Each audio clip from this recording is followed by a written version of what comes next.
হারতে যেন ভুলেই গেছে বার্সেলোনা। লেগানেসের মাঠে শুরুতে একটু ঝামেলা হলেও শেষ হাসিটা কিন্তু ফ্লিকের শিষ্যদেরই। চাপ ছিল, দাপটও ছিল, কিন্তু গোলটা কিছুতেই আসছিল না। লেগানেসের ৮-৭ ডিফেন্সে বারবার আটকে যাচ্ছিল বার্সা, তবে ভাগ্য যেন এবারও তাদের পক্ষেই ছিল। শেষমেশ লেগানেস ডিফেন্ডার জর্জ সাইনজের আত্মঘাতী গোলে ম্যাচটা চলে যায় ব্লু গ্রানাদের পকেটে।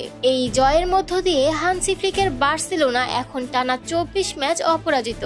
নিজেদের ইতিহাসে এই রেকর্ড ইতোমধ্যেই জায়গা করে নিয়েছে ক্লাবটির সেরা পারফরম্যান্সের তালিকায়। ২০০৫-৬ মৌসুমে রাইকার্ডের বার্সা টানা ২৪ ম্যাচ অপরাজিত ছিল, ২০ জয় ৪ ড্র। এবার সেই রেকর্ডে ভাগ বসালো ফ্লিকের দল। তবে সামনে এখন নতুন রেকর্ড ভাঙার চ্যালেঞ্জ।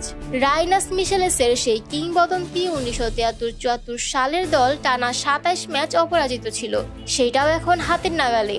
আর যদি টার্গেট হয় ইতিহাসের সেরা, তাহলে লুইস এনরিকের সেই অবিশ্বাস্য ৩৯ ম্যাচ অপরাজিত থাকার রেকর্ড ভাঙতেই হবে।